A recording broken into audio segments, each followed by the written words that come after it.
నమస్తే, welcome to 3TV. Food for thought ఒకటి మనం మాట్లాడుకుంటున్నాం. ఇన్వెస్ట్మెంట్లు అవన్నీ కూడా ఫుడ్ ఫర్ ఫుడ్ కూడా మనం మాట్లాడుకుంటున్నాం. దాంట్లో భాగంగా హైదరాబాద్ క్విజీన్, ఒరిజినల్ హైదరాబాదీ అంటే ఏంది, హైదరాబాద్ బిర్యానీ గురించి మనం మాట్లాడుకుంటున్నాం. ఈరోజు అనిల్ ఉన్నారు మాతో. Anil, welcome again. నమస్కారం సార్. నమస్తే. ఇప్పుడు హైదరాబాద్ బిర్యానీ అంటే నేను యాక్చువల్లీ ఇంగ్లాండ్లో ఒక 10 ఏళ్ళు ఉన్నా. అక్కడ పాకిస్తానీ రెస్టారెంట్స్ ఉన్నాయి చాలా. వాళ్ళు హైదరాబాద్ బిర్యానీ అని అమ్ముతారు. But that is know where near Hyderabadi biryani. And భారతదేశంలో కూడా చాలా చోట్ల హైదరాబాద్ బిర్యానీ పేరుతో అమ్ముతారు. కానీ మన ఆస్టోరియాలోనో, మన గార్డెన్లోనో, మన బావర్చిలోనో, బహార్లోనో ఉండే రుచి అయితే రాదు వాటికి. సో వీటికంటే ఇంకా పాతవి ఫేమస్ ఏందది షాదాబ్ లాంటివి ఇంకా ఏమేమి తెలుసు మీకు హైదరాబాద్ బిర్యానీ? చాలా ఉన్నాయి. నయాబ్ ఉండేది, నాయగారా ఉండేది, బహార్, గ్రాండ్, పర్వేజ్, పర్వాజ్, సర్ఫరాజ్, ఇట్లా చాలా. సర్ఫరాజ్ ఆర్టీసీ క్రాస్ రోడ్స్ నుంచి లోపలికి వస్తే మనకు ఆజామాబాద్ దగ్గర ఉంటుంది. అది ఒకటి చాలా ఫేమస్. మళ్ళీ మనకు ముషిరాబాద్ దగ్గర రాజా డిలక్స్ దగ్గర పర్వేజ్ ఉండేది. ఇప్పుడు ఇప్పుడు ఉన్నాయో లేవో తెలియదు. ఇవన్నీ alpha, main Secunderabad alpha station ఎదురుగా. ఇవన్నీ కూడా అథెంటిక్ హైదరాబాద్ బిర్యానీస్. మనం లాస్ట్ టైం అనుకున్నట్టు హైదరాబాద్ బిర్యానీ అనేది రీసెంట్గా పుట్టింది. మీకు అది 120 years ఉంటుంది దాని పుట్టుక. దాని వయసు ఒక 120 years ఉంటుంది. బిర్యానీ కన్నా ముందు మనకు హైదరాబాద్లో పులావ్ ఉండేది. పులావ్ ఉజ్బెకిస్తాన్, సమర్కండ్ నుంచి వచ్చింది. అది మన ఇక్కడ దివానాయంలో బాగా తినేవాళ్ళు. తర్వాత ఈ షెఫ్స్ అందులో ఎక్కువ స్వీట్లు వేయడము, వీటి వల్ల కొంచెము రుచులు అప్పుడప్పుడే మారడము, స్పైసెస్ అలవాటు కావడము, వాళ్ళు ఇది లాభం లేదని చెప్పేసి లాస్ట్ నిజాం టైంలో ఈవెన్ మనకు మీర్ ఉస్మాన్ అలీ ఖాన్, మన నిజాం రాజు, చివరి నిజాం రాజు క్విజిన్లో కూడా బిర్యానీ లేదు. It was only pulao.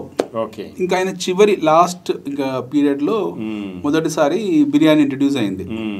So biryani introduce కూడా చాలా విచిత్రంగా జరిగింది.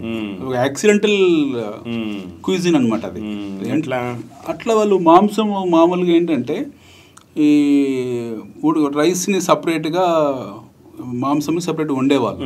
ఇప్పుడు మనం చూస్తున్నాం కదా చాలా మటుకు. మీరు ఇందాక లేయర్ల లాగా వేస్తారు, ఇది బిర్యానీలో చేస్తారు. బట్ జనరల్గా మనం చూసే బిర్యానీ ఇప్పుడు చాలా మంది హైదరాబాద్లో ఈ బిర్యానీ అని అమ్ముతున్నారు. కుకట్పల్లి ఏరియాలో అక్కడిక్కడ ఫేమస్ బిర్యానీస్ అని చెప్పి కొత్త కొత్త రకరకాల పేర్లు బిర్యానీ అమ్ముతున్నారు. వీళ్ళు బగారా రైస్ వేరే వండుతారు, చికెన్ మటన్ రైస్ వేరే వండి ఆ రైస్ మీద ఈ వండిన కర్రీ పెట్టేసి బిర్యానీ అని పార్సల్ చేసి అమ్ముతున్నారు. That is not the way to cook biryani. Even north ఇండియాలో కూడా అదే ప్రాసెస్ ఫాలో అవుతారు. బిర్యానీ అని వండుతారు, అందులో బగారా రైస్ వేరే వండుతారు, దాని మీద వండిన కూర కలిపి పెట్టేసి. అది యాక్చువల్లీ ఎక్కువ పలావ్స్లో అట్లా ఉంటుంది అనుకుంటా. పలావ్ మళ్ళీ డిఫరెంట్ క్విజిన్ అది. పలావ్ మళ్ళీ బిర్యానీ లాగానే ఉంటుంది. పలావ్ కూడా ఏంటంటే బియ్యంలో అన్ని రకాల కూరగాయలు అవన్నీ వేస్తారు. స్వీట్ ఎక్కువ ఉంటుంది, రైజిన్స్ ఎక్కువ ఉంటే స్వీట్ ఎక్కువ ఉంటుంది. బేసిక్గా రీజన్స్ ఎక్కువ ఉంటాయి అందులో. బెర్రీస్, రైజిన్స్ అవన్నీ వేస్తారు, కిస్మిస్లు వేస్తారు, కూరగాయలు వేస్తారు. వాడు ఎయ్యని కూరగాయలు అంటూ క్యారెట్లు గిరెట్లు అన్నీ వేస్తారు అందులో పలావ్లో. సో ఈ బిర్యానీలు ఏం చేస్తారంటే పులావ్ స్టైలే, అంటే పులావ్ మెథడ్లోనే వీళ్ళు half boiled rice half boiled కాగానే ఈ మాంసం వేసేసి మిగతా సుగంధ ద్రవ్యాలన్నీ వేసి మసాలా వేసి దమ్కి ప్రాసెస్ ఇంట్రొడ్యూస్ చేసింది. దమ్కి ప్రాసెస్. దమ్కి ఏంటంటే ఆ బౌల్ మీద అది గాలి బయటకు పోకుండా, ఆవిరి బయటకు పోకుండా గోధుమ పిండి పెట్టేసి దాని మీద మన నిప్పులు కుంపటి అవన్నీ పెట్టి ఒక 3 hours 4 hours దాన్ని కుక్ చేసిన తర్వాత సర్వ్ చేసేవాళ్ళు. దానికి సపరేట్ మళ్ళీ దాల్చా వేరే ఉండేది. Biryani is incomplete without dalcha. ఖచ్చితంగా మనకు సాలన్ కావాల్సింది. మిర్చికా సాలన్, బైంగన్ కా భర్తా, ఇవన్నీ ఖచ్చితంగా ఉండాలి. ఆ బిర్యానీ టేస్ట్, ఆ ఫ్లేవర్ రావాలంటే మిర్చికా సాలన్ ఉండాలి. వితౌట్ మిర్చికా సాలన్ there is nothing called as biryani. Biryani is incomplete. So వాళ్ళు ఎట్లా వండే తరీకా అవుతుందో, first boiled rice first water పోసి వాటర్లో అన్ని దినుసులు వేసి అవి బాగా బాయిల్ అయిన తర్వాత ఆ వాటర్ ఆ ఫ్లేవర్స్ అంతా ఎరించుకున్న తర్వాత రైస్ వేసి రైస్ ఈ రెండు మిక్స్ అయిపోయి హాఫ్ బాయిల్ అయిన తర్వాత దెన్ మ్యారినేట్ చేసేది. దానికి మాంసంని మ్యారినేట్ చేసి ఇలా వేసి దమ్కి ఇచ్చి then that has to be get served with raita, salan, mirchi ka salan, baingan కా భర్తా, దీంతో సర్వ్ చేయాలి. ఇలా రకరకాల మెథడ్స్, బట్ ఇది బేసిక్ బిర్యానీ ప్రాసెస్ అనమాట. ఇక చేతి తిరిగిన నైపుణ్యం కలిగిన షెఫ్లు పక్వాన్లు అంటాం వాళ్ళని. ఆ పక్వాలను బట్టి అది దాని రుచులు అవన్నీ మారుకుంటూ పోతాయి. కితాబల్ తాకీబ్ అని చెప్పి ఒకటి పుస్తకం ఉంది మనకి, ఇప్పటికి ఉండాలి, హైదరాబాద్లో ఉన్నాయి ఆ బుక్స్.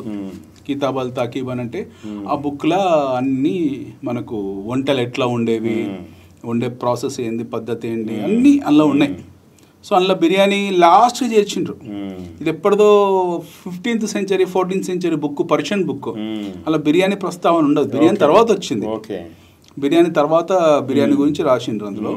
ఆ ప్రతులు ఏవైతే ఉంటాయో మన దగ్గర హైదరాబాద్లో ఉండాలి, షార్జాంగ్ మ్యూజియంలో కానీ లేకపోతే ఇంకా రకరకాల ఓల్డ్ షెఫ్స్ దగ్గర ఉంటాయి. ఇప్పటికి అదే ఆ ప్రాసెస్ ఫాలో అవుతుంది, అదే బుక్ మెథడ్ ఫాలో అవుతుంటారు బిర్యానీది. అయితే ఈ తర్వాత కాలంలో వచ్చి అంటే ఇది మీరు బిర్యానీ కంటే ముందు పులావ్ ఆర్ వాట్ ఎవర్, తర్వాత బిర్యానీ వచ్చింది. ఈ బిర్యానీ ఒరిజిన్ ఏదన్నారు, ఎక్కడి నుంచి వచ్చింది? హైదరాబాద్, మనదే. సో ఇక్కడ డిష్ మన దగ్గర హైదరాబాద్ లో పుట్టింది బిర్యానీ, ఏం బయట నుంచి రాలేదు, కాదు, ప్రాపర్ హైదరాబాద్ డిష్. బిర్యానీ నిజాంల టైంలో పుట్టింది బిర్యానీ. ఇంకెవరు దాన్ని సృష్టించిండ్రు అనేది ఇక ఒక్కొక్కరు ఎవరు వాళ్ళు క్లెయిమ్ చేసుకుంటారు. చాలా దివాన్ ఖుస్రో అనే ఆయన చాలా ఫేమస్ ఒక ఆయన ఉంటాడు, ఆయన తయారు చేసిన చెప్తారు. లేకపోతే ఆయన పక్వాన్లు, నిజాం పక్వాన్లు చాలా మంది ఆయన దగ్గర ఆల్మోస్ట్ 100-150 మంది పక్వాన్స్ ఉండేది. ఎందుకంటే లాట్ ఆఫ్ విజిటర్స్ ఎవ్రీడే, 100 మంది విజిటర్స్, ఇక నాన్ స్టాప్ వంటకం అనేది. సో అది ఆ వంటశాల ఎప్పుడూ నడుస్తూనే ఉండదు, బట్టి నడుస్తూనే ఉండదు. కాబట్టి అందులో తయారు చేసిన అంటారు. మొత్తానికి ఎవరు తయారు చేసిండ్రు ఏందనేది మనం చెప్పడం కష్టం. ఒరిజినల్ హైదరాబాద్ అనమాట బిర్యానీ. నాట్ లైక్ ఇప్పుడు ఇరానీ చాయ్ లాగా బయట నుంచి వచ్చింది కాదు. ఇరానీ చాయ్ మనకు వచ్చింది, మళ్ళీ ఇరానీ చాయ్, ఇప్పుడు ఇరానీ చాయ్ కూడా ఇరాన్ నుంచి వచ్చింది మనకు. ఇరానీ చాయ్ తరీకా అంటే మళ్ళీ అది దమ్కి చాయ్. ఇరానీ చాయ్ కూడా దమ్కి చాయ్. ఇప్పుడు మనకు ఇలాచీ చాయ్ కానీ మనకు బయట నుంచి వచ్చింది కదా, బయట నుంచి వచ్చింది. మళ్ళీ చాయ్లో చాలా రకాలు ఉంటాయి, ప్రతిదీ చాయ్ కాదు, మనం తాగేది ప్రతి చాయ్ కాదు. ఇప్పుడు రాజస్థానీ చాయ్ ఉంటుంది, వాడు అల్లం ఎల్లిగడ్డ అన్ని వేస్తారు అలా, అది పెద్ద రసం సాంబార్ లెక్క తయారు చేస్తారు, అది పచ్చిపులుసు లెక్క తయారు చేస్తారు. పేరుకే చాయ్ కానీ అది ఎట్లుంటది అంటే ఒక మన కాషాయం, అది కషాయం లెక్క ఉంటుంది అది. బట్ చాయ్, ఇరానీ చాయ్ ఖావా వాళ్ళదేనా? ఖావా వాళ్ళదే, ఖావా వాళ్ళదే. ఇరానీ చాయ్ తరిక మళ్ళీ దమ్కి చాయ్ అంటే మరిగిచ్చి అంటే అది ఎట్లా చేస్తారు ఇరానీ చాయ్ అంటే, ఫస్ట్ ఇరానీ చాయ్ అన్ని చాయ్ పత్తాలు వాడరు, దానికి మళ్ళీ స్పెసిఫిక్ చాయ్ పత్తి, డస్ట్ టీ. బేసికల్లీ మన చాయ్ పత్తిలలో డస్ట్ చాయ్ పత్తి వేరే ఉంటుంది, మామూలు గ్రాన్యూల్ చాయ్ పత్తి వేరే ఉంటుంది. ఈ డస్ట్ అనమాట, అస్సాం డస్ట్ టీ. సో ఇది మొత్తం పొడి లెక్క అనమాట, పాన్స్ పొడి లెక్క ఉంటుంది. ఈ చాయ్ పత్త సపరేట్ అలాగే దాంట్లో డేక్షలో పెట్టి దాన్ని మరిగిస్తూనే ఉంటారు గంటలు. పొద్దున్న 4 గంటలు బట్టి చాలు ఏంటంటే ఇక వాడు 5-6 గంటలు దాన్ని మరిగించి దాన్ని ఉన్న జ్యూస్ మొత్తం బయట తీస్తారు. సైమల్టేనియస్ గా మళ్ళీ మిల్క్ సెపరేట్ గా, షుగర్ తో మిల్క్ అది వేడిగా ఉంటుంది, అది నాన్ స్టాప్ వేడి అనమాట, నాన్ స్టాప్. దాని రంగు కూడా మారి ఉంటుంది, బ్రౌన్ కలర్ అయిపోతుంది. 4 లీటర్ల పాలు 2 లీటర్లు అయిపోతుంది. కరెక్ట్. మీద మనకు మలాయి వస్తుంది, మలాయి మళ్ళీ అలాగే తీసేస్తారు, మలాయి వచ్చిందని మలాయి తీసేస్తారు. ఆ మలాయి బన్ మస్కా వాడతారు. ఇక ఇది బాగా పాలు బాగా మరిగిపోయిన తర్వాత విపరీతంగా బాయిల్ అయిపోతుంది పాలు. ఇది అలాగే మనకు డికాషన్ తయారవుతుంది. ఈ రెండు మిక్స్ చేసి సర్వ్ చేస్తారు. దిస్ విల్ టేక్ అట్లీస్ట్ మీకు నార్మల్గా 5 to 6 hours process. Chai preparation process 4-5 గంటలు పడుతుంది. బిర్యానీ గంట సేపు పడుతుంది, 2 గంటలు పడుతుంది, కానీ చాయ్ ప్రాసెస్ చాలా సేపు పడుతుంది, 4-5 గంటలు పడుతుంది. మనం తాగేది చాయ్, ఇప్పుడు ఇరానీ చాయ్ అవుతుందో అది అట్లీస్ట్ 4-5 hours, అది నాన్ స్టాప్ అనమాట. దాన్ని బట్ట పెట్టి చేస్తారు దాన్ని. సో అది ఆ ప్రాసెస్ వేరే ఉంటుంది. బట్ మనం ఏమనుకుంటాం చాయ్ అంటే, వీళ్ళు జనరల్గా రాజస్థాన్ వాళ్ళు, గుజరాతీ వాళ్ళు ఏదైతే అల్లం ఎల్లిగడ్డ వేసి చేస్తారో అది మనం చాయ్ అనుకుంటాం. యాక్చువల్ చాయ్ అది కానీ కాదు, అంటే చాయ్ అది, కాకపోతే వాళ్ళ చాయ్ అలాగే, మన చాయ్ అలాగే. మనం తాగే మనకు ఆ ఫ్లేవర్ ఎక్కదు, నడవదు, మనకు ఆ ఫ్లేవర్ నడవదు. కరెక్ట్. మనకి ఈ అమీర్పేట్లో లేకపోతే వనస్థలిపురంలో లేకపోతే అశోక్ నగర్లో చాయ్ బండ్లు ఉంటాయి. రోడ్ సైడ్ బండ్లు. వాళ్ళు ఇరానీ చాయ్ కాదు అది, డికాక్షన్ మరగబెడుతూ ఉంటారు, పాలు విడిగా ఉంటే ఇట్లా కల్పిస్తారు. ఇట్స్ నాట్ ఇరానీ చాయ్. కాదు ఇరానీ చాయ్. That's different. అది అసలు ఇరానీ చాయ్ తరిక బట్టి మీద నడుస్తుంది. బట్టి మీద నడుస్తుంది. మీకు అవి బొగ్గుల కుంపటి ఉంటుంది దానికి. అది పెట్టి మార్నింగ్ పొద్దున 4 గంటలకు 3 గంటలకు బట్టి షురు అయిపోతుంది. ఇక నాన్ స్టాప్ అనమాట. వేడి కంటిన్యూ అయితేనే ఉంటుంది. వాళ్ళు చాయ్ పత్తి వేస్తూనే ఉంటారు, వాళ్ళు తీస్తూనే ఉంటారు అందులోకి డికాషన్. అదొక కంటిన్యూస్ ప్రాసెస్. అది బండ్ల మీద నడిచేది కాదు. అది బండ్ల మీద పెట్టి మనం అట్లా చాయ్ తయారు చేయాలంటే అది కాని పని. మళ్ళీ దీనికి ఇంకో ఏంటంటే మళ్ళీ ఇరానీ చాయ్ ఇరాన్లో పుట్టిందా హైదరాబాద్లో పుట్టిందా అనే ప్రశ్న కూడా ఉంది. మళ్ళీ మనం తాగే ఇరానీ చాయ్ ఇరాన్లో దొరకదు, మీకు తెహరాన్లో దొరకదు ఈ చాయ్. వాళ్ళు ఓన్లీ బ్లాక్ టీ తాగుతారు. మళ్ళీ ఎందుకు మన దగ్గర హైదరాబాద్ రాగానే పాలు, వాళ్ళ డస్ట్ టీ లేదు వాళ్ళది. ఇరానీ టీ అంటాం, వాళ్ళు టీ అంటారు వాళ్ళు కూడా. దే కాల్ టీ, ఛాయా లేదా టీ. మన దగ్గర ఛాయ్ అంటాం. ఓకే, వ్యవహారిక భాషలో ఛాయ్ అయిపోవచ్చు. బట్ మళ్ళీ వాళ్ళు ఇట్లా మన లెక్క పాలు కలుపుకొని తాగారు. వాళ్ళు బ్లాక్ టీ లెక్కనే తాగుతారు. వాళ్ళు తాగేది జనరల్ చైనీస్ టీ. ఇప్పుడు వాళ్ళు జనరల్గా ఇరానీ వాళ్ళు తాగేది అయితే ఉందో Chinese tea, Persian tea is Chinese tea. Only decoction పెట్టుకొని ఆ సేవనం చేస్తారు. బట్ మన ప్రాసెస్ వచ్చి మన దగ్గరనే అనమాట. ఇరానీ వాళ్ళు హైదరాబాద్కి వచ్చిన తర్వాత కనుక్కున్నారు ఇది. మన హైదరాబాద్కి ఎప్పుడైతే పర్షియన్స్ వచ్చిండ్రో, ఈ పర్షియన్స్ వచ్చిన తర్వాత వాళ్ళు ఇక్కడ సృష్టించిండ్రు. ఇరానీ వాళ్ళు సృష్టించింది కాబట్టి ఇరానీ చేయండి కాబట్టి. బట్ దాని పుట్టుక మళ్ళీ హైదరాబాదే, దాని బర్త్ ప్లేస్ హైదరాబాద్. బిర్యానీకైనా చాయ్కైనా హైదరాబాద్. ఇప్పుడు మన దగ్గర ఒక్కటని కాదు. ఇప్పుడు మన దగ్గర ఫర్ ఎగ్జాంపుల్ హైదరాబాద్లో సదర్ పండుగ ఉంది, మనం చేస్తారు, మన యాదవ్ సోదరులు చేస్తారు. దున్నపోతులు అసలు బలిష్టంగా అనిమల్ ఫెస్టివల్ చేస్తారు, క్యాటిల్ ఫెస్టివల్, సదర్ పండుగ. ఇది ఎక్కడ లేదు భారతదేశంలో. సదర్ పండుగ ఎక్కడ లేదు. సదర్ పండుగ ఓన్లీ హైదరాబాద్నే ఉంది. దీనికి మళ్ళీ దీనికి వచ్చిన బ్యాక్గ్రౌండ్ ఉంది సదర్ పండుగ కూడా. సదర్ పండుగ వచ్చేసి ఓన్లీ హైదరాబాద్లోనే ఉంది. ఇది సమ్వేర్ ఇన్ 1945, 1946 ఆ టైంలో.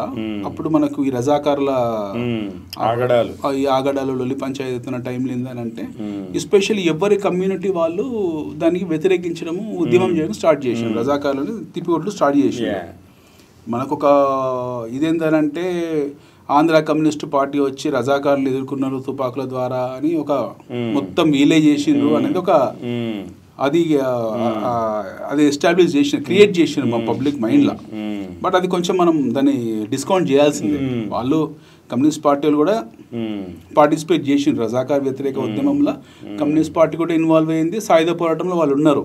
బట్ ఇక్కడ ఉన్న ఎన్నో కుల వృత్తులు కూడా, ఎన్నో కులాలు, ఎన్నో వృత్తి కులాలు కూడా ఇన్వాల్వ్ అయ్యారు, కూడా ఏకమైనరు. చాలా ఏకం అంటే వాళ్ళ తరాలు వాళ్ళు చేసిండ్రు. సదర్ పండుగ వాళ్ళని కాపాడుకునే దాంట్లో వాళ్ళు సమూహంగా ఏర్పడ్డారు. ఇప్పుడు మనకు రజాకార్ల టైం ఏమైంది అంటే కాసిం రజ్వీ సైన్యం ఉండదు, ప్రైవేట్ ఆర్మీ ఉండదు ఆయనకు. కాసిం రజ్వీకి, కాసిం రజ్వీ ప్రైవేట్, అది చాలా మంది తెలియని స్టోరీ నేను చెప్తున్నది. కాసిం రజ్వీ ప్రైవేట్ ఆర్మీ ఏంటంటే నిజాంకు వ్యతిరేకంగా పోయింది ఆయన. అందరు అనుకున్నట్టు మనకు నిజాం మనిషి కాదు, నిజాం మనిషి కాదు ఆయన. ఇప్పుడు ఈ was a commander in chief, army in chief with Nizam రాజు. చివరి నిజాం రాజుకు ఆయన ఆర్మీ కమాండరు. కాకపోతే ఫండమెంటల్ రాడికలిజం మైండ్లోకి ఎక్కింది, ఆయన దిమాగ్లోకి ఎక్కింది. అది ముస్లిం లీగ్ పార్టీ అక్కడ మొహమ్మద్ అలీ జిన్నా వాళ్ళు చేస్తుంది, ఇలా మైండ్లోకి ఎక్కింది. He want to merge Hyderabad state with Pakistan. ఇది క్లియర్ అనమాట. ఆయన చనిపోయినాక ఆయన అక్కడికి వెళ్ళిపోయిన తర్వాత he died in Pakistan only. He was cremated in Pakistan. సుల్తాన్ సలావుద్దీన్ ఓవైసీకి తాతో ముత్తాతో అట్లేదు అవుతాడు కదా ఆయన. అక్కడికి వస్తాం, కొంచెం వీళ్ళ స్టోరీ వేరే వస్తుంది. వీళ్ళ పుట్టు పూర్వతులకి ఇంకొక బ్యాక్గ్రౌండ్ ఉంది. రైట్. సో ఈయన మన కాసిం రజ్వీ ఎవరైతే ఉన్నారో, కాసిం రజ్వీ వాళ్ళు మళ్ళీ పర్షియన్స్, ఇరానీసే వాళ్ళు, ఇరానీ డిసెండెంట్. ఆయనకి ఎందుకు ఉంటుంది ఈ మట్టి మీద, ఈ దేశం మీద ప్రేమ ఎందుకు ఉంటుంది? ఉండదు ఆయనకు. బట్ నిజాం రాజు వచ్చే వరకు, మీర్ ఉస్మాన్ అలీ ఖాన్ వచ్చే వరకు ఆయన కొంచెం స్టబన్గా ఉండేవాడు. ఆయన he was very clear about he state. ఆయన రాజ్యం విషయంలో క్లారిటీ ఉంది. సో ఆయనకి వ్యతిరేకించిండు, కాసిం రజ్వీ వ్యతిరేకించి ఆయన కంట్రోల్ దాటిండు, ఆయన చేయి దాటిపోయిండు. Is out of his control. ఆయన స్వయంగా సొంత ఆర్మీ ఏర్పరచుకుండు, రజాకార్లు అని చెప్పి. కాసిం రజ్వీ ఆర్మీ పేరు రజాకార్లు. అందులో చాలా విచిత్రంగా ఏంటంటే Telangana feudals also part of that army. అందరు అనుకున్నట్టు అందులో కేవలం ముస్లిమ్స్ ఏం లేదు. అట్లా తెలంగాణ ఫ్యూడల్స్ ఎవరైతున్నారో, తెలంగాణ దొరలు ఎవరైతున్నారో, రకరకాల జిల్లాలో ఉన్న తెలంగాణ దొరలు వాళ్ళ ప్రైవేట్ సైన్యంతో, ప్రైవేట్ ఆయుధాలతో కాసిం రజ్వీకి చాలా బహిరంగంగా మద్దతు పలికిన వాళ్ళు ఫ్యూడల్స్. వీళ్ళు పలికిన తర్వాతనే మనకు అప్పుడు కమ్యూనిస్టులు ఇన్వాల్వ్ అయినరు. ఆ ఇన్వాల్వ్ అయిన తర్వాత వీళ్ళ మీద ఫ్యూడల్స్ మీద ఎస్పెషల్లీ పట్వారీ వ్యవస్థ, పటేల్ పట్వారీ వ్యవస్థ మీద వీళ్ళు తిరుగుబాటు చేసినారు. కమ్యూనిస్టులు వచ్చి పటేల్ పట్వారీ వ్యవస్థ మీద తిరుగుబాటు చేసినప్పుడు ఆ ప్రాసెస్లో వాళ్ళకి యుద్ధం జరిగింది. One part.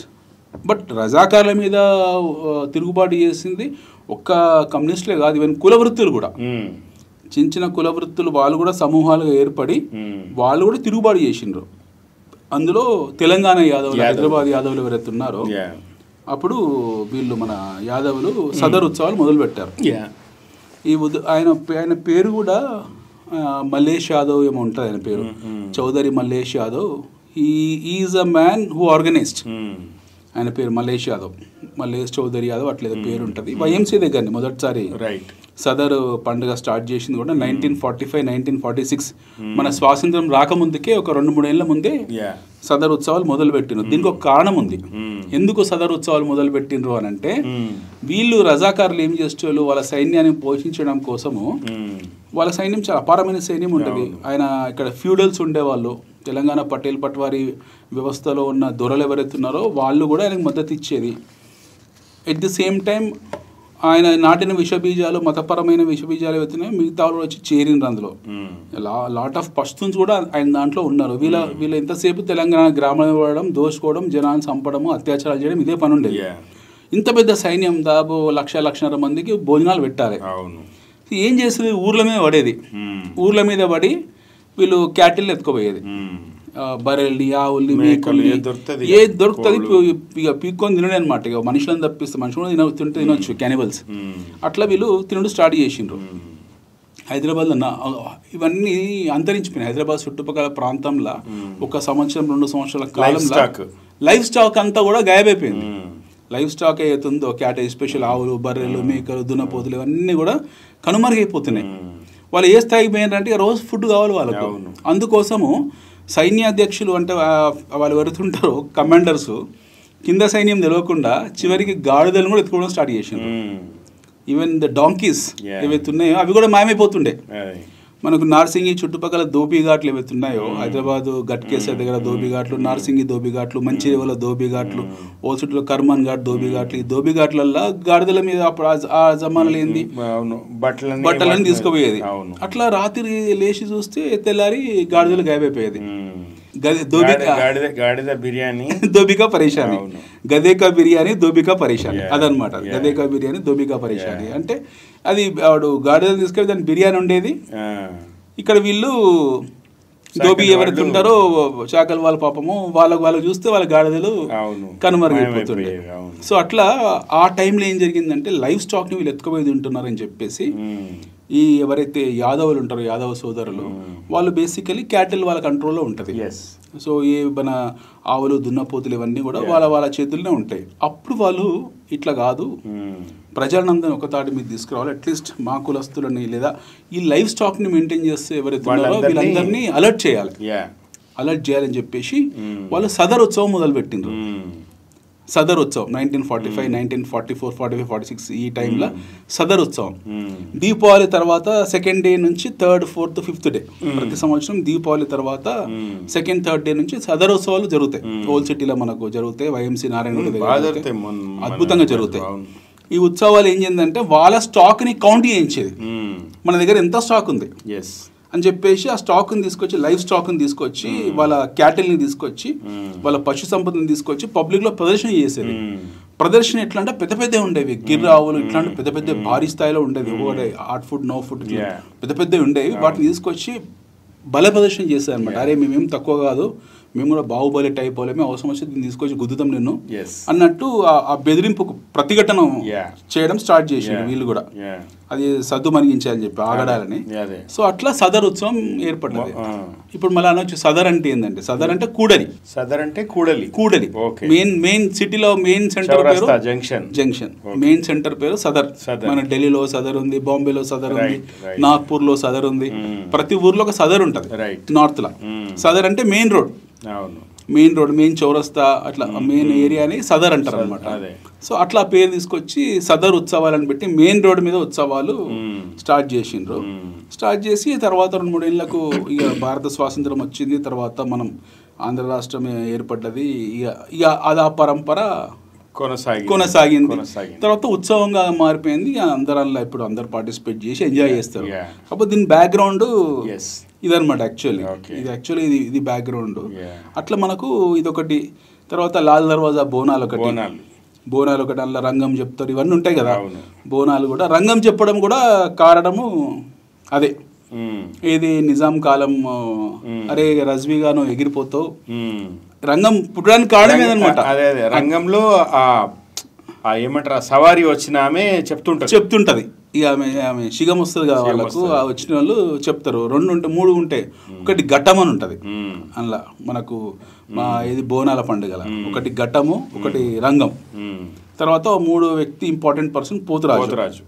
ఇవన్నీ కూడా ఎప్పటివి అనుకున్నారు? ఏం 100 సంవత్సరాల నుంచి లేదు. మనకు హైదరాబాద్లో ఈ రోజు కూడా యాక్టివ్ వర్షిప్లు ఉన్న టెంపుల్ వచ్చేసి మనకు జలదుర్గా దేవి టెంపుల్, బల్కంపేట ఎల్లమ్మ గుడి. బల్కంపేట ఎల్లమ్మ గుడి పేరు Jaladurga temple. Actually her name is Jaladurga. 15వ-16వ శతాబ్దంలో ఆ బల్కంపేట ప్రాంతంలో ఇప్పుడు ఎక్కడైతే దొరికిందో ఆమె బాయిలా విగ్రహం ఎక్కడ దొరికిందో అట్లనే నీళ్ళలోనే ఉంటుంది. అమ్మవారు కూడా నీళ్ళలోనే, దేవత కూడా నీళ్ళల్లో ఉంటుంది. సో మరి అంటే అప్పుడు ఎవరు ఏ కాలం నాటి శిల్పం మనకు కూడా తెలియదు. ఎందుకంటే ఆర్కియాలజీ కూడా అంత ఇంట్రెస్ట్ చూపించారు దాని మీద. అది కాకతీయులదా చాళుక్యులదా అప్పుడు చాలా మంది పరిపాలించారు కాబట్టి ఎవరిదో ఒక ఉంటుంది. శిథిలమైన గుడిలో వెలికి తీయబడ్డదో లేకపోతే ఏంటో మొత్తానికి వాటర్లో ఇన్అండెడ్ ఏరియాలో అమ్మవారు అయింది. సో ఆమె లభ్యమైనప్పుడు రేణుకా ఎల్లమ్మ, యాక్చువల్లీ మనకు తెలంగాణలో ఎల్లమ్మ ఉట్టి ఎల్లమ్మ అన్నారు, రేణుకా ఎల్లమ్మ అంటారు. రేణుకా ఎల్లమ్మ ఆమె. అట్లా గుడి 15వ శతాబ్దం, 14, 15, 16 ఆ శతాబ్దం కాలంలో అమ్మవారు లభ్యమైనరు ఆ బల్కంపేటలో. అప్పటి నుంచి యాక్టివ్ వర్షిప్ ఉంది జలదుర్గా టెంపుల్. పురాతనమైన టెంపుల్ హైదరాబాద్లో ఈ రోజు కూడా వర్షిప్లో ఉందంటే బల్కంపేట ఎల్లమ్మ గుడి. ఈ రోజు కూడా పురాతనమైన గుడి అయితే ఈ రోజు కూడా యాక్టివ్ వర్షిప్లో విస్తరించి చాలా మంది జనబాహుల్యంలో ఉన్న గుడి ఏంటంటే మనకు ఎప్పుడు జాతర అయితేనే ఉంటుంది. అది ఎప్పుడు జాతర అయితే ఉంటుంది. ఇప్పుడు ఎస్ఆర్ నగర్ కొత్తగా కట్టినరు, బట్ ఎస్ఆర్ నగర్ కట్టక ముందు నుంచి కూడా మనకు బల్కంపేట ఎల్లమ్మ గుడి ఉంది. అది రన్నింగ్లో యాక్టివ్ వర్షిప్లోనే ఉంది. అయితే కమింగ్ బ్యాక్ టు మన బోనాల పండుగ. బోనం అంటే తెలంగాణ వ్యవహారంలో భోజనం. ఇట్ ఈస్ బోనం అంటే ఏం అలా కాదు, భోజనాన్ని మనం బోనం అంటాం మన వ్యవహారిక భాషలో. తెలంగాణ వ్యవహారిక భాషలో బోనం అంటే భోజనం. అమ్మవారికి భోజనం నైవేద్యం సమర్పించడం. ఏది మన పసుపు అన్నం పెడతాం కదా, అన్నంలో పసుపు పెడతాం, అది సమర్పిస్తాం. అయితే దీనికి కారణం ఏంటంటే దీనికి కారణము సికింద్రాబాద్ అప్పటికే ఆర్మీ రెజిమెంట్ ఉంది, కంటోన్మెంట్ ఉంది. నిజాం కాలంలో వైస్రాయ్ వాళ్ళు ఎవరైతే ఉన్నారో దక్కన్ కోసము పంపించిన వైస్రాయ్లు మనకు కంటోన్మెంట్ కట్టించిండు నిజాం రాజు. ఈ కంటోన్మెంట్ కట్టించి నిగరాని అనమాట. వాళ్ళు ఇన్వాల్వ్ అయ్యేటోళ్ళు కాదు, ఈయన ఎట్లయినా అలా కప్పం కడుతారు. వాళ్ళు అక్కడ ఉండేది. ఈయన కొంచెం హుషారి ఉంటే వాళ్ళ మీద అటాక్ చేయడానికి ఎప్పుడు బ్రిటిష్ వాళ్ళు రెడీగా ఉంటోళ్ళు, వాళ్ళ కంటోన్మెంట్ కట్టుకొని ఉంటోళ్ళు. అట్లా మనకి కంటోన్మెంట్ ఏర్పడ్డది. ఈ వైస్రాయ్ మనకి ఇప్పుడు ఇల్లు ఉండేది కోర్ట్ ఉమెన్స్ కాలేజ్లో. మన కోర్ట్ ఉమెన్స్ కాలేజ్ అవుతుంది వైస్రాయ్ బిల్డింగ్. యాక్చువల్లీ ఇది బ్రిటిష్ వైస్రాయ్ స్టే దేర్ ఆ బిల్డింగ్ లా. ఆయన అల్లు ఉండేది. ఆ పక్కనే మనకు పరదా గేట్ నిజాం రాజు ఇల్లు, ఇప్పుడున్న పరదా గేట్ అవుతుందో అది నిజాం రాజు ఇల్లు. అందులో నిజాం రాజు ఉండేది. ఇక్కడ కంటోన్మెంట్ ఉండేది. మళ్ళీ గోల్కొండ కంటోన్మెంట్ వేరే ఉండేది. అక్కడ గోల్కొండ కంటోన్మెంట్ ఉంటుంది, అక్కడ ఒక ఆర్మీ రెజిమెంట్ ఉంటుంది, అక్కడ స్టాగ్నేట్ ఉంటోళ్ళు. మళ్ళీ సికింద్రాబాద్లో ఉంటారు. మొత్తం హైదరాబాద్ని మొత్తం రౌండప్ చేసిండ్రు వాళ్ళు. దో ఇట్ మనకు సో ప్రాపర్ ప్లాన్ అది, ప్రాపర్ ప్లాన్ మనకు Nizam safeguard the interest, to safeguard their interest, అదే వాళ్ళ ఇంట్రెస్ట్ సేఫ్ గార్డ్ చేసుకోవడం కోసం, వాళ్ళ ఇంట్రెస్ట్ సేఫ్ గార్డ్ చేసుకోవడం కోసము, నిజాం రాజు తిరుగుబాటు చేయకుండా ఉండడం కోసం ఏం చేశారంటే వాళ్ళ ఆర్మీ కంటోన్మెంట్ ఏర్పరచుకున్నారు. అండ్ ఎప్పుడు కంట్రోల్లో పెట్టేది, లేకపోతే తిరుగుబాటు చేస్తారు, లొంగ చేసుకుంటారు, వాళ్ళ కంట్రోల్లోకి పోతుండే. అయితే ఇట్లా వీళ్ళు ఉండేది. ఇక అదే టైంలో మనకు స్వాతంత్రం వచ్చింది, బ్రిటిష్ వాళ్ళు వెళ్ళిపోయినారు. అప్పుడు మనకు రజాకార్ల మీద తిరుగుబాటు జరుగుతుంది.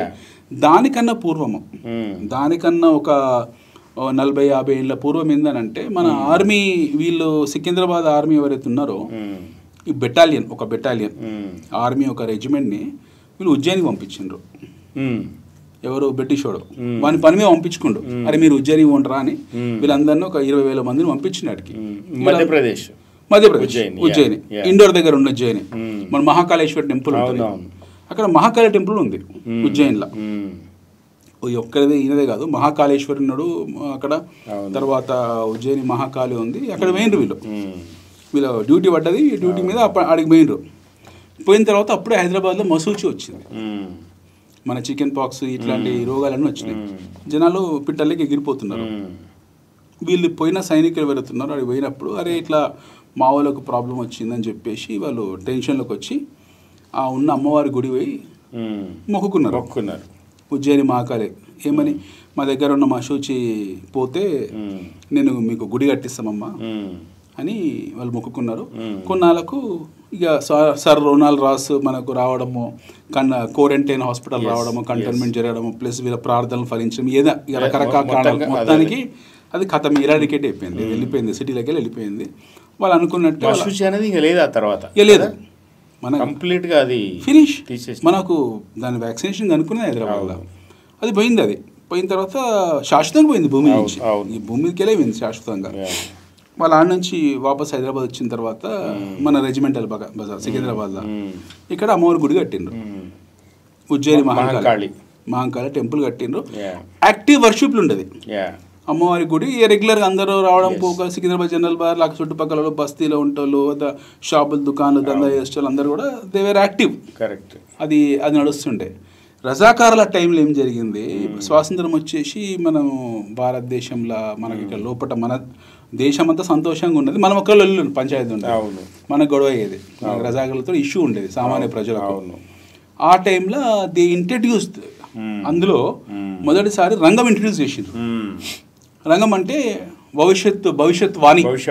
భవిష్యవాణి చెప్పుడు. అరే కాసిం రజ్వీ నువ్వు ఎగిరిపోతావరా, నువ్వు సంపబడతావు, జనాల్ని ఉత్తేజితులు చేయడం కోసం రంగం చెప్పుడు స్టార్ట్ చేసిండ్రు. ఇదొకటి. రెండోది పోతురాజులు అప్పుడే వచ్చిండ్రు. ఈ ప్రజలు కూడా వాళ్ళ ఒంటికి రంగులు వేసుకొని పులిలాగా తయారయ్యి 2 కొరడాలు పట్టుకొని వచ్చి మేమేం తక్కువ కాదు, మేము కూడా మీ మీద తిరగబడతామని చెప్పేసి సామాన్య ప్రజలు పోతురాజుల్లాగా వాళ్ళు ఈ వేషాలు వేసుకొని భయభ్రాంతులకు గురి చేయడానికి, అంటే మేము కూడా ప్రతిఘటిస్తామని చెప్పడానికి ఈ పోతురాజులు వచ్చిండ్రు. సో ఈ టెంపుల్ అంటే మనకు దీని వెనుక ఎంత బ్యాక్గ్రౌండ్ ఉంది. అంటే ఆధ్యాత్మిక పరమైన విప్లవం కూడా ఉంది. ఆధ్యాత్మిక విప్లవము అంటే భక్తి ఉద్యమాలు చాలా జరిగినాయి కదా మన మొత్తం భారతదేశంలో. అన్నదిగా భక్తి ఉద్యమాలు ఏది కబీర్, గోరా, తుకారాము దగ్గర నుంచి సూఫీ సెయింట్స్ దగ్గర నుంచి భక్తి ఉద్యమాలు చాలా జరిగాయి. భక్తి అనేది ఇప్పుడు ఈ రోజు భక్తి పొలిటిసైజ్ అయింది, కానీ యాక్చువల్గా భక్తి ప్రజలని కలిపి ఉంచడానికి, చైతన్యపరచించడానికి, ఒక ఆధ్యాత్మిక చింతన కలిగించడానికి. దాని ద్వారా ఏమైతుందంటే ఈ దేశ సాయిలు, ఇక్కడి కల్చరు, ఇక్కడి దేవుళ్ళు, రాళ్ళు, రప్పలు, ప్రజల మనోభావాలు, ఇవన్నిటితో ఒక అంటే రిసొనేట్ అవుతారు, కనెక్ట్ అవుతారు. కాబట్టి ఆ భక్తి ఉద్యమాలనే వచ్చినాయి. ఇప్పుడు ఏమైందంటే అది వెర్రితలలు వేసి పూర్తిగా పొలిటిసైజ్ అయిపోయి ఇప్పుడు కొత్త ప్రాబ్లమ్స్ మళ్ళీ వస్తున్నాయి. బట్ ఐఎమ్ షూర్ ఏది శాశ్వతంగా పీపుల్ వాళ్ళు అవేర్ అవుతూ ఉంటారు. సో పండుగలకు సంబంధించి ఇప్పుడు ఈ 2 అయినైతే మన లాల్ దర్వాజా కూడా అక్కడికి ప్రామినెంట్ గోల్కొండ నుంచి షురూ అనమాట. లాల్ దర్వాజా నుంచి స్టార్ట్ చేస్తారు. సికింద్రాబాద్ లో అంటే మళ్ళీ ఇక్కడ 2 రకాల బోనాల పండుగలు ఉంటాయి మన తెలంగాణలో. అంటే హైదరాబాద్ లో 2 రకాల బోనాల పండుగలు. తెలంగాణ మొత్తం కూడా ఆషాఢ మాసం చేస్తారు. ఎంటైర్ తెలంగాణ బోనాల పండుగ మొత్తం తెలంగాణలో ఆషాఢ మాసం చేస్తారు. ఒక్క సికింద్రాబాద్ శ్రావణ మాసంలో చేస్తారు. రైట్. సికింద్రాబాద్ కంటోన్మెంట్ దిక్కు శ్రావణ మాసం చేస్తారు. ఇక మొత్తం ఎంటైర్ తెలంగాణ వచ్చి మనకు ఆషాఢ మాసం. సికింద్రాబాద్ దిక్కు శ్రావణ మాసంలో చేస్తారు. ఈ 2 బోనాల పండుగల స్ప్లిట్ అనమాట. అక్కడ అయిపోగానే ఇక్కడ షురు అయిపోతుంది. ఆషాఢ మాసం బోనాలు అయిపోగానే శ్రావణ మాసం బోనాలు షురు అవుతుంది, స్టార్ట్ అవుతుంది. మళ్ళీ సైంటిఫిక్ రీజన్ ఆషాఢ మాసంలో ఈ వానలు గీనలు ఇవన్నీ రావడము, అలా మళ్ళీ మన హిందూ కల్చర్ వస్తుంది. అందులో పసుపు విపరీతంగా పసుపు వాడతారు లేడీస్ అందరు, చేతికి ఒంటికి పసుపు యాంటీబయాటిక్ లాగా వాడడం అనమాట. అదొక ప్రచారం అనమాట. ఇక్కడ కాళ్ళకు పారాయణలాగా పెట్టుకొని ముత్తైదులు వీళ్ళందరూ వాళ్ళు ఏంటంటే బేసికలీ జాగ్రత్త పరచడానికి నీళ్ళలో తిరుగుతారు. ఆడవాళ్ళందరూ కూడా నీళ్ళలో ఎక్కువ ఉంటారు కాబట్టి ఫంగల్ ఇన్ఫెక్షన్స్, బ్యాక్టీరియాస్ ఇట్లాంటి వాటి నుంచి దూరంగా ఉండాలంటే యాంటీబయాటిక్ వాడాలి. ఆ కాలంలో ఉండేది మనకు పసుపే. ఎప్పటికైనా టర్మరిక్ మించింది లేదు. సో పసుపుని చాలా తీవ్ర స్థాయిగా ప్రచారంలో తీసుకొచ్చింది, చాలా పెద్ద స్థాయిలో ప్రచారం తీసుకొచ్చి తెలంగాణ మహిళలు ఎవరైతే ఉన్నారో వాళ్ళందరూ పసుపుని ఒంటికి అంతా పెట్టుకునే వాళ్ళు. పసుపుని ఎక్కువ కన్జ్యూమ్ చేసేవాళ్ళు. పసుపు అన్నం కూడా అందుకే అది అమ్మవారికి బోనం ఏదైతే ఉంటుందో, బోనం అంటే భోజనం, బోనం ఏదైతే ఉంటుందో పసుపు భోజనం ఎక్కువ మనం పసుపు ఆ టైంలో వాడతాం. మనం ఆషాఢ మాసంలో మనం పసుపు ఎక్కువ కన్జ్యూమ్ చేస్తాము. సో ఇట్లా మన అంతర్లీనంగా తెలియకుండా ఉంటది. ఇప్పుడు కాలాగజాతో ఒకటి సంబంధం అంటే మనం పండించే పంట, ఇందాక మనం చెప్పినట్టుగా ఒక ఎక్స్టర్నల్ ఇన్ఫ్లుయెన్సెస్, పొలిటికల్ టర్మాయిల్, ప్రతిదీ కూడా ఒక పండగ వెనకాల పలు కారణాలు. సదర్ చెప్పినట్టుగా ఒక సమూహాన్ని చైతన్యపరచడం, దగ్గర తీసుకురావడం. ఇప్పుడు so this a purpose for everything. ఈ పండుగ వెనకాల చాలా పెయిన్ కూడా ఉంది. ఈ రోజు మనకు పండుగ, బట్ పండుగ వెనకాల చాలా పెయిన్ ఉంది. ఇది it's not a small festival. మన బోనాల పండుగ నార్మల్ ఫెస్టివల్, వెనకాల ఎంతో పెయిన్ ఉంది, ఎంతో దుఃఖం ఉంది, ఎన్నో దుఃఖభరితమైన కథలు ఉన్నాయి. బతుకమ్మలు ఎన్నో ఉన్నాయి. బతుకమ్మలు అప్పుడు అట్రాసిటీస్ భయంకరమైన. ఇప్పుడు బతుకమ్మ పాటలన్నీ కూడా రజాకార్లు చేసిన అట్రాసిటీస్ మీదే ఉంటాయి. బతుకమ్మ పాటలన్నీ కూడా గ్రామాలలో ఆడపిల్లల్ని ఎత్తుకుపోయి వాళ్ళ మీద అత్యాచారాలు చేయడము, ఇక అవన్నీ చెప్పలేము. కొన్ని వాళ్ళు ఎంత దుర్మార్గమైన పనులు చేసిండ్రో రజాకారులు. అది మాట్లాడితే చాలా మంది రక్తం మరిగిపోతుంది. ఇప్పుడు అంత దుర్మార్గమైన పనులు చేసి అంటే ఇప్పుడు మీరు చూడండి, గ్రామాల్లో ఆధిపత్యం అంటే ఇది స్వాతంత్రానికి పూర్వము లేదా స్వాతంత్రం రావడానికి ఒక సంవత్సరం ముందుగా రజాకారులు ఒకటి. కానీ అంటే రజాకారులు కానీ నిజాం సైన్యం కానీ ఎవరైనా కానీ వాళ్ళతో అన్ని రకాలుగా కలిసి ఉండిన భూస్వామ్య పెత్తందారి వాళ్ళెవరు, వాళ్ళంతా హిందువులే. మళ్ళీ ఇక్కడ బేసికలీ రిలీజన్ గురించి అనిల్ మనము మాట్లాడుతున్నప్పుడు, కామెంట్ చేస్తున్నప్పుడు అంటే అందరూ ఎవరైనా సమాజం అది చాలా మనము ప్రాగ్మటిక్గా కూడా మనం ఉంటే తప్ప అర్థం కావు విషయంలో. గ్రామాల్లో వ్యవసాయం మీద కానీ భూముల కానీ ప్రజల మీద కానీ గ్రామాల ఆధిపత్యం ఉన్నది పెత్తందారులకి, దొరలకి. ఆ దొరల్లో అందరు ఉన్నారు. రెడ్లలో దేశ్ముఖులు ఉన్నారు, వెలమలు ఉన్నారు, అందరు ఉన్నారు. సో అంటే ఎన్టీ రామారావు వచ్చి ఈ పట్వారీ వ్యవస్థను తీసేసే వరకు కూడా ఇప్పుడు తెలంగాణలో మా సైడు ఉదాహరణకి పటేల్ అంటేనేమో రెడ్డి లేదా వెలమ, పట్వారీస్ కరణాలు. సో మోస్ట్లీ నియోగ బ్రాహ్మలు, వైదికులు లేరు కాబట్టి నియోగ బ్రాహ్మణులు, ఎందుకంటే 6,000 నియోగులు అక్కడ టైంలో ఉండే. ఎగ్జాక్ట్లీ. సో వాళ్ళు అంటే శిస్తు వసూలు చేయడము, దానికి పొలిటికల్, దానికి సైనిక బలం అంతా కూడా ఈ నిజాంది కావచ్చు, తర్వాత కాలంలో రజాకారులు కావచ్చు. సో బేసికలీ ఈ సెక్షన్ అంతా కలిసి ఊళ్ళ మీద పడ్డారు, జనాల మీద పడ్డారు. ఇది అర్థం చేసుకోవాలి. ఇక్కడ ఒక థిన్ లైన్ మనం డివైడ్ చేయాలి. ఇప్పుడు మనకు రజాకార్లో ఇష్యూ జరిగినప్పుడు ఏమైంది, ఆ రజాకార్లో కమాండర్ ఇన్ చీఫ్లు ఎవరైతే ఉన్నారో వీళ్ళందరూ కూడా ఖచ్చితంగా వీళ్ళు హిందువులు కాదు. ఓకే, వాళ్ళకి సపోర్టు అంగబలం అర్ధబలం సపోర్టు ఫ్యూడల్స్ ఇచ్చిండ్రు. అట్రాసిటీస్ పాల్పడ్డది మటుకు ఫ్యూడల్స్ కాదు. ఫ్యూడల్స్ కూడా ఉన్నారు, లేరని కాదు, కొంతమంది చెడ్డవాళ్ళు ఉండొచ్చు, బట్ డెఫినెట్గా నాట్ మెజారిటీ. మనము వీళ్ళు దే ఆర్ వెరీ పొలిటిసైజ్డ్, అంటే పొలిటికల్ పర్స్పెక్టివ్లో ఉండేవాళ్ళు. ఎక్కడ రాజుకు మెప్పు పొందాలన్నా, రాజుకు ఎక్కడ అనుగుణంగా ఉండాలా అని ఉండేవాళ్ళు. మాభూమి సినిమా చూస్తాం మనం, మాభూమి ఎండింగ్లు ఎంత క్లియర్గా చూపిస్తారు. వాడు రూమీ టోపీ పెట్టుకొని పారిపోతాడు, ఊర్లకించి ఫ్యూడలో యా గాంధీ టోపీ పెట్టుకొని తిరిగి వస్తాడు. ఎస్ బ్యూటిఫుల్ గా జస్ట్ ఒక 30 సెకండ్లలో అసలు చెప్పేసిండ్రు మొత్తం ఏం జరిగింది తెలంగాణలో అనేది. వాడు రూమి టోపీ పెట్టుకొని వెళ్ళిపోయి గాంధీ టోపీ పెట్టుకొని వాపస్ వస్తాడు. మాభూమి మూవీలో చాలా సింపుల్ గా చెప్పారు గౌతమ్ ఘోష్. సో మనకు ఇక్కడ జరిగింది ఏంటంటే దేర్ ఆర్ 2 things. ఒకటి వీళ్ళు సపోర్ట్ చేయడం, ఒకటి ఎవరు మన ఫ్యూడల్స్ వీళ్ళకు అంగబలం అర్ధబలం సపోర్ట్ ఇచ్చిండ్రు, ఎందుకంటే వాళ్ళ జాగీర్లు కాపాడుకోవడానికి ఇవ్వాల్సిన పరిస్థితి వచ్చింది. But atrocities definitely not. ఎందుకంటే నేను అంటే అంగబలం వీళ్ళ దగ్గర ఉంది, అంగబలం వీళ్ళ దగ్గర ఉండేది కాదు. వాళ్ళ intention is very clear. They wanted to shift Pakistan. వాళ్ళకు ఈ హైదరాబాద్ దక్కని తీసుకెళ్లి పాకిస్తాన్లో కలపాలనేది చాలా బలమైన కోరిక రజాకార్కు, వీళ్ళ రజాకార్లకి, ఎస్పెషల్లీ కాసిం రజ్వీకి. అది ఫెయిల్ అయిపోయింది. మన సర్దార్ వల్లభాయ్ పటేల్ వచ్చి తెలుగు తక్కువ పని కదా, ఎట్లా కలుపుతారు geographically? How is it possible? Radicalise అయిపోయినారు. They are radicalised. ఇప్పుడు వాళ్ళ ఇప్పుడు అదే టైంలో మీకు ఒక దేశంలో ఒక దగ్గర ఉన్నవే రక్షించుకోలేక సావాలా?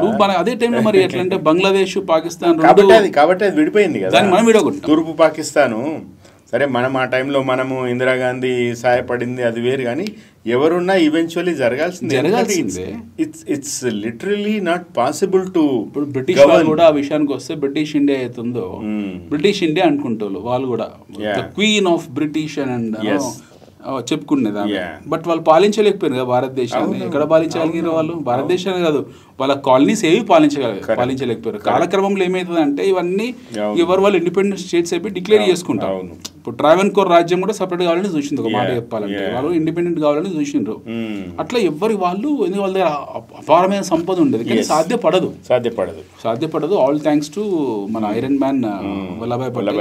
ఆయన రావడము, ఆయన పెద్ద బేస్ తీసుకొచ్చి రైల్వే ట్రాక్ వచ్చి ఇక్కడ భువనగిరి దగ్గర ఆగిన వాళ్ళందరూ కూడా ఫుల్ ఇండియన్ సోల్జర్స్, ఆర్మీ మొత్తం వచ్చింది. వీళ్ళు ఈ రజాకార్ సైన్యం అంతా కూడా ఫతే మైదాన్లో ఉంది. ఇప్పుడు మన ఫతే మైదాన్ అంటే present LB stadium, Lal Bahadur stadium is called as Fateh Maidan. ఆ ఫతే మైదాన్లో వీళ్ళందరూ మన వాళ్ళందరూ అంటే ఇక లోకల్ బ్యాచ్ అందరు ఉన్నారు, ఎస్పెషలీ రజాకార్లు అని చెప్పాలి. Even I will not say that Nizam army అని చెప్పడానికి లేదు. సో వాళ్ళు వచ్చిండ్రు. Nizam did not took much time. ఆయన పెద్ద టైం తీసుకోలేదు. ఆయన కూడా ఇంటెన్షన్ కొన్ని ఆర్టికల్స్లో, కొన్ని కరస్పాండెన్స్లలో, కొన్ని విషయాల్లో ఉంది. ఆయన కూడా ఫెడప్ అయిపోయిండు. ఈ అమ్మాయి ఏం తలగాయ నొప్పి వీనితోటి, కాసిం రజీ తోటి అని చెప్పి ఈ also got fed up. He did not took much time. ఆయన రావడమే ఆయన ఇమ్మీడియట్ గా లొంగిపోవడము, తర్వాత ప్రిన్స్లీ స్టేట్ గా మీ దేశంలో ఇచ్చేసేసిండు. సో మనము ఇక్కడ ఏందనంటే నిజాం రాజుని ఒక తర్వాత మన కవులు సరిగ్గా తెలియక అర్థం చేసుకోలేక ఓ నిజాం దుష్ట పిశాచం అని చెప్పి ఆయన తప్పిస్తే, కానీ దుష్ట పిశాచాలు వేరే. Is a great administrator. ఆయన క్లారిటీ ఉంది ఎట్లా అడ్మినిస్ట్రేషన్ చేసుకోవాలనే విషయంలో. రాజు తరతరాల బూజు ఇవన్నీ కవులు లాంటి వాళ్ళు అంటే వాళ్ళు పాపం కవులు మంచోలే, కానీ అంటే ఒక లిటరేచర్ క్రియేట్ చేసే ఒక సందర్భంలో ఎమోషన్ అనేది చాలా హై. నిజాం రాజు మీద బదులు కాసిం రజీ మీద రాసేదండి. అదే నిజాం రాజు అనుడు కాదు కదా. ఇప్పుడు నిజాం రాజు మనకి ఏం చుట్టం, మనం పాలించిన వ్యక్తి కాబట్టి మనకు డెఫినెట్గా గౌరవం ఉంటుంది. బట్ నిజాం రాజును కాదు, మీరు టార్గెట్ చేయాల్సింది కాసిం రజ్వీని, రజాకార్లను టార్గెట్ చేయాలి.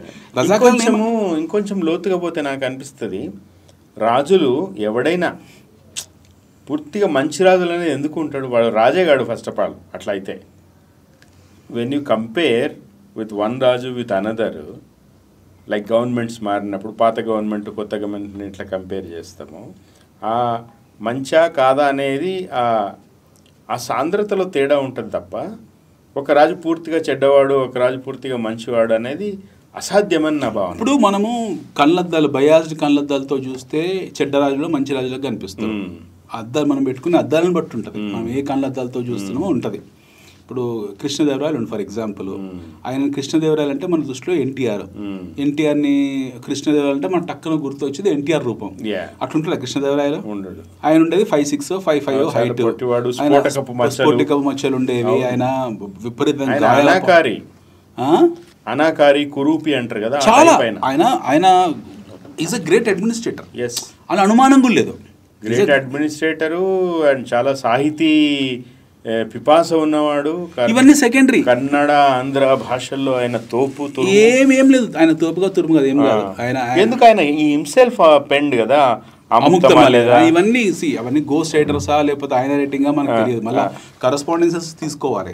మనం తెలుగు సినిమా రచయితలు ఇవన్నీ రాసింది కాదు. ఈజ్ అ గ్రేట్ అడ్మినిస్ట్రేటర్ ఒకటి, at the same time is a very shrewd administrator, very cruel administrator. మనం ఆయన పర్స్పెక్టివ్ కూడా ఆలోచించాలి. ఆయన చుట్టుపక్కల ఎవరున్నారు? గోల్కొండ ఉంది, బీజాపూర్ ఉంది, బీదర్ ఉంది, గుల్బర్గా ఉంది, రాయచూర్ ఉంది, అహ్మద్ నగర్ ఉంది. ఇన్ని సంస్థాన దేశాలలో పెద్ద పెద్ద అందరూ కూడా మామూలు కాదు. బహుమని సుల్తాన్లు, అది గోల్కొండ సామ్రాజ్యము, పక్కనే రాయచూరు, అక్కడ అహ్మద్ నగరు, బీదరు, గుల్బర్గా, ఇంతమంది పవర్ఫుల్ క్యావలరీ ఉన్న రాజులు, ఖతర్నాక్ రాజులు వీళ్ళు. వీళ్ళ మధ్యలో ఈయన పరిపాలించాలి. ఈయన ఏమైనా ఉట్టి కూర్చొని కవిత్వం రాసుకుంటే నడుస్తుందా? అది కాదు, పాజిబుల్ కాదు. ఈయన కవిత్వం రాసుకుంటా అష్టదిగ్గజాల మధ్యలో నాట్యం వాళ్ళ నాట్యగత్తెలను చూసుకుంటా అవుతుందా? అవన్నీ సినిమాటిక్ స్టోరీస్. ఆయన లైఫ్ స్పానే చిన్నది. ఈ డైడ్ అరౌండ్ 45-46 years చనిపోయింది ఆయన. ఆయన జీవితం అంతా యుద్ధాలే. His entire life was involved in warfare. అట్లాంటి రాజు ఉండొచ్చు కొంచెం, ఆయన కొంత ఉంటుంది రిలాక్సేషన్, దాంట్లో మునిగి ఉండడం ఉండదు. ఆయన మొత్తం యుద్ధాలలో ఉన్నాడు. అన్ని గాయాల పాలైపోయిన మనిషి. ఆయన మరణం కూడా చాలా అనుమానాస్పద స్థితిలో ఉంది. I definitely feel. నేను పర్సనల్గా నేను 20 సార్లు వెళ్ళుంటాం. ఆనేగొంది ఇవన్నీ తిరిగినా, చాలా మందిని కలిసిన, మాట్లాడినా, spoken to lot of people. It's very suspicious death. Mostly murder అయి ఉంటుంది. ఆయన చంపేసి ఉంటారు ఆయన విషం పెట్టి ఏది పెట్టి, లేకపోతే అంత చిన్న వయసులో చనిపోయే అవకాశం లేదు. రెండోది, ఆయన as a king, great king, great Hindu warrior, అలా అనుమానం కూడా లేదు. ఆయన రాజ్యస్థాపన పర్పస్, ఆయన విజన్ క్లారిటీ ఉంది. హిందూ రాజ్య స్థాపన విషయంలో ఆయన క్లారిటీ ఉంది. వాళ్ళ విజయనగర రాజ్యం గురించి ఏ పర్పస్ మీద వాళ్ళు విజయనగర రాజ్యం స్థాపించారో ఆ పర్పస్ని కాపాడే ఉద్దేశం ఆయనకుంది. He has given his best fight till his last breath. But ఆయన ఎప్పుడైతే when it comes to war tactics కావచ్చు, ఆయన స్పై టాక్టిక్స్ కావచ్చు, ఆయనకు ఒక మొసాద్ లెవెల్లో స్పై ఉండేది ఆయనకు. ఆయన స్పైయింగ్ పవర్ఫుల్ స్పైయింగ్ ఆయనది.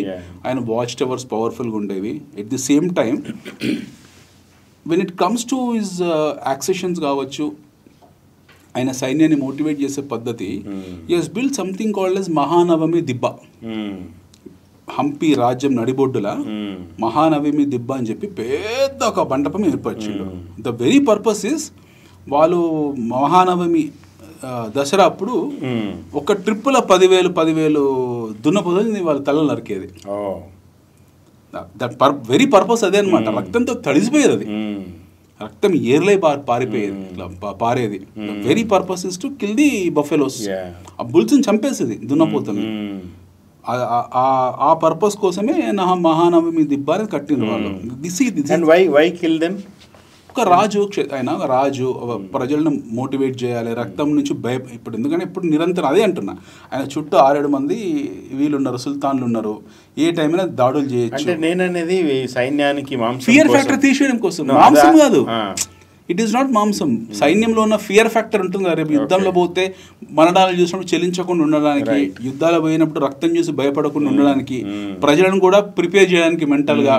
ఆ ఉత్సవంలో ఏంటంటే ఇట్లుంటుంది రేపు పొద్దున ఏమైనా జరిగితే అని చెప్పి ప్రజలను చంపలేరు కదా, సో జంతువులని వాటిని హరించడం అనమాట. హి హస్ డన్ దట్ అని చేశాడు. ఒక రాజు అయిన కర్తవ్యం ప్రజల్లో ఉన్న భయాలు పోగొట్టాలంటే యుద్ధం వస్తే ఎంత తీవ్రంగా ఉంటుంది, ఎంత భయానకంగా ఉంటుంది, దాని ఉత్పాతం ఎంత భయంకరంగా ఉంటుంది అని ఆ రక్తము ఆయన చూపించాలి కళ్ళకు. రాబోయే ఎపిసోడ్స్లో మాట్లాడదాం. Keep watching 3TV.